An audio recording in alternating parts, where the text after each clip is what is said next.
తాను తప్పు చేయకపోయినా సారీ చెప్పారు జర్నలిస్ట్ గారు కొమ్మినేని గారు.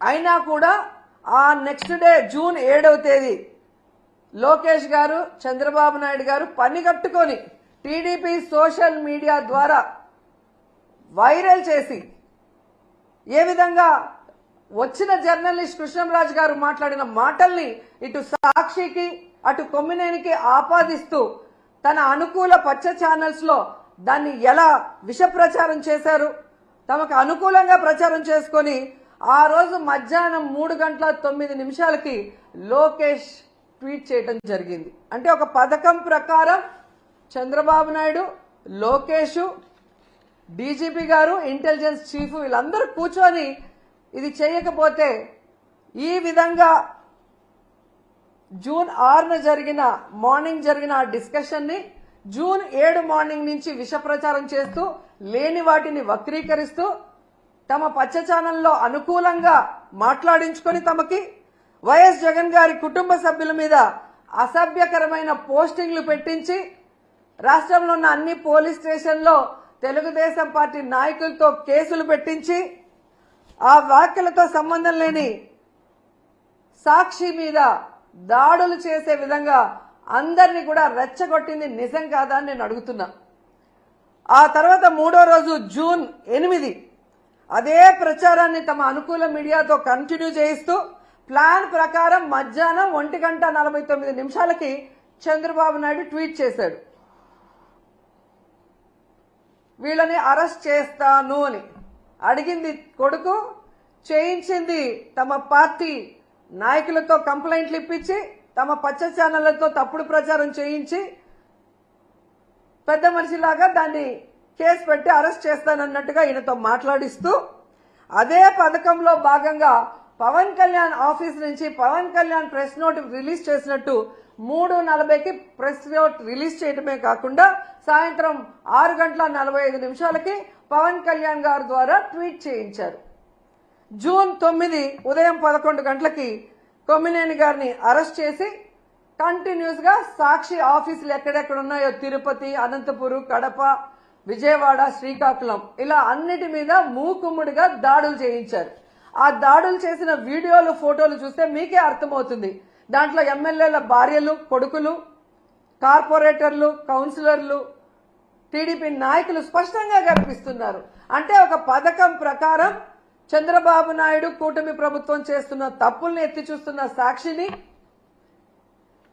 వాళ్ళు చేస్తున్న అవినీతిని ఎత్తి చూపిస్తున్న సాక్షిని, వాళ్ళు ప్రజలకు ఇచ్చిన హామీలు నెరవేర్చకుండా ప్రజలకి వెన్నుపోటు పొడవటాన్ని ప్రజలకు చూపిస్తున్న సాక్షి గొంతు నులిపేసి దాంట్లో ఉన్న సీనియర్ జర్నలిస్టులను అరెస్ట్ చేసి భయభ్రాంతులకు గురి చేస్తే ఇక మేము చేసే తప్పులు ఎవరు మాట్లాడరు, ఎవరు చూపించరు అన్న క్రమంలో ముందుకు వెళ్తున్నారు. ఇవన్నీ కాకుండా కొమ్మినేని వయసు చూడట్లేదు, ఆయన చేయని తప్పుని ఈరోజు ఎస్సీ ఎస్టీ కేసు పెట్టి లోపల పెడితే ఇది ఈ రోజుతో పోయేది కాదు. మీరు పెట్టిన ఈ విత్తనం మహావృక్షమై మీ అందరినీ కూడా ముంచేస్తుందని కూడా ఈ సందర్భంగా తెలియజేసుకుంటున్నాను. ఎందుకంటే పచ్చ మీడియాకి ఎప్పుడూ బూతులు మాట్లాడటం, బూతులు టెలికాస్ట్ చేయటమే అలవాటు. ఇది గతంలో మనం చూసాం. సాంబశివరావు గారు ఎంత ఘోరంగా మాట్లాడతారు, ఎంత నీచంగా మాట్లాడతారో ఈ రాష్ట్ర ప్రజలు సెల్ ఫోన్లు ఉన్న వాళ్ళు యూట్యూబ్ కొడితే అర్థమవుతుంది మీకు. అలాగే మూర్తి గారు ఏ విధంగా వాళ్ళు వైఎస్ఆర్సీపీని అటాక్ చేయడానికే మాట్లాడి వల్గర్గా మాట్లాడించడం మనం కళ్ళారా చూస్తున్నాం. అసలు అంతెందుకు బీజేపీ నాయకుడిని విష్ణువర్ధన్ రెడ్డిని టీడీపీ నాయకుడు కొలికపీడి TV5లో చెప్పు తీసుకొని కొట్టాడు. మరి కొట్టించింది ఎవరు? రాధాకృష్ణ గారా, మూర్తి గారా? వాళ్ళ మీద ఎందుకు కేసు లేదు? ఎందుకు బీఆర్వీ నాయుడు క్షమాపణ చెప్పలేదు? ఏబిఎన్లో ఎన్ని వల్గర్ స్టోరీలు, ఎంతమంది మహిళల జీవితాన్ని నాశనం చేసే విధంగా మినిస్టర్స్ అని లేదు, ఎమ్మెల్యేలని లేదు, జగన్ గారి వైఫ్ అని లేదు, వాళ్ళ అమ్మ విజయమ్మ అని లేదు. ఆఖరికి ఎంత సిగ్గుచేటంటే షర్మిల గారి గురించి బాలకృష్ణ ఇంట్లో నుంచి సోషల్ మీడియా, ఐటీడీపీ గతంలో ఎంత వల్గర్గా ఆమె మీద ట్రోల్ చేస్తే ఏడ్చి కంప్లైంట్ ఇచ్చింది. అలాంటి వాళ్ళకి ఈరోజు సపోర్ట్ చేస్తూ జగన్ గారు భారతి మేడం క్షమాపణ చెప్పాలి అంటే ఈ రాష్ట్ర ప్రజలు ముక్కున వేలేసుకున్నారు. తప్పు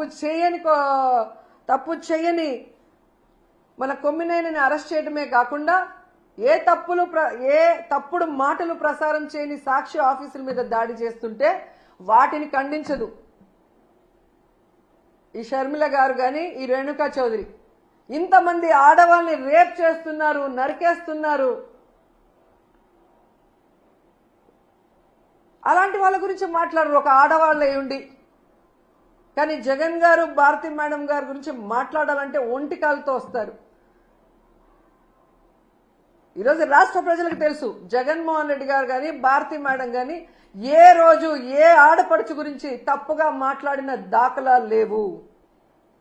జగన్ గారైతే ప్రతి ఆడపడుచుని ఒక తల్లిలాగా, ఒక అక్కలాగా, ఒక చెల్లిలాగా ఎంత అభిమానంగా భావించి వారికి మంచి చేయాలన్న ఆలోచనతోనే మహిళలకి గౌరవాన్ని పెంచే విధంగా, వాళ్ళు ఆర్థికంగా ఎదిగే విధంగా, రాజకీయంగా ఎదిగే విధంగా 5 సంవత్సరాల కాలంలో ఆయన పరిపాలించి సంక్షేమాన్ని అందించారో ప్రతి ఒక్కరికి తెలుసు.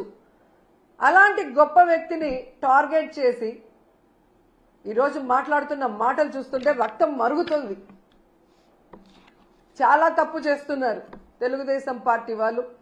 పవన్ కళ్యాణ్ గారు, లోకేష్ గారు, మీరు చేసే తప్పులు ప్రజలు గమనిస్తున్నారు. ప్రజలకు చేయాల్సిన సంక్షేమం అభివృద్ధి చేయకుండా గాలి కొదిలేసి ఈరోజు ప్రతిపక్షం అనేది లేకుండా చేసి ఈ రాష్ట్రాన్ని అమ్మేసి పారిపోదాం అనుకుంటున్నారేమో. ఈరోజు రైతుల్లో చైతన్యం వచ్చి రోడ్డు మీదకి వచ్చారు. టీచర్స్ లో చైతన్యం వచ్చి రోజు రోడ్ల మీద తిరుగుతున్నారు ధర్నాలు చేసుకుంటూ. వాలంటీర్స్ రోడ్డు మీదకి వచ్చారు. మహిళలు ఈ రోజు రోడ్డు మీదకి వచ్చారు.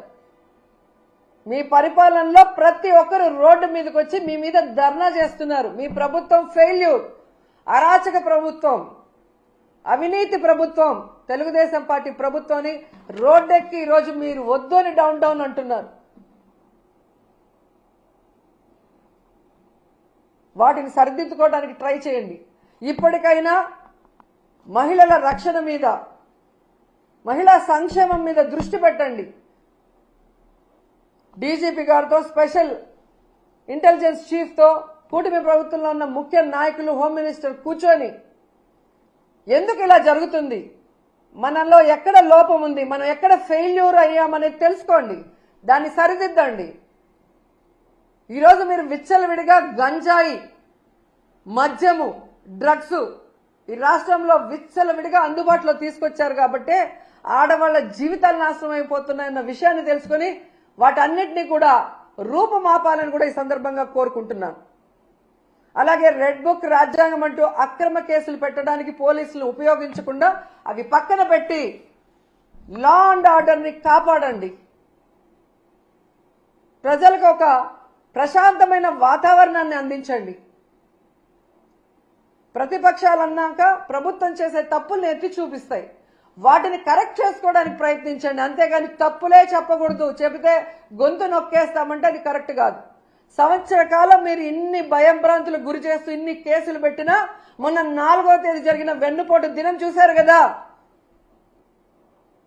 ఏ విధంగా జనాలు బయటకు వచ్చి మీ మీద వ్యతిరేకతతో, మీ మీద అసహ్యంతో మీరు వద్దు అని చెప్పి రాష్ట్ర వ్యాప్తంగా నిరసనలు చేశారో గమనించండి.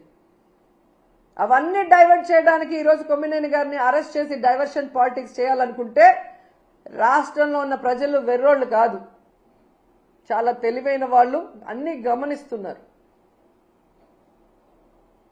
సో ఇప్పటికైనా అక్రమ కేసులు అనేది పక్కన పెట్టి కొమ్మినేని గారి అరెస్టు ఖండిస్తున్నాం, ఆయన్ని వెంటనే విడుదల చేయాలని డిమాండ్ చేస్తున్నాం.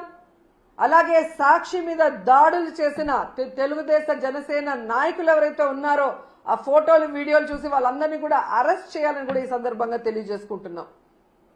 లేదంటే జగన్మోహన్ రెడ్డి గారి లాగా లాస్ట్ 5 ఏళ్లలో, అంతకుముందు రాజశేఖర రెడ్డి గారి లాగా మంచితనంతో రాబోయే కాలంలో ఉండబోయేది లేదు. 10 ఏళ్లలో మీరు ఎంత మాట్లాడినా మిమ్మల్ని పట్టించుకోలేదు. కానీ ఈ రోజు పట్టించుకుంటాము అని కూడా మీకు హెచ్చరిస్తున్నాం.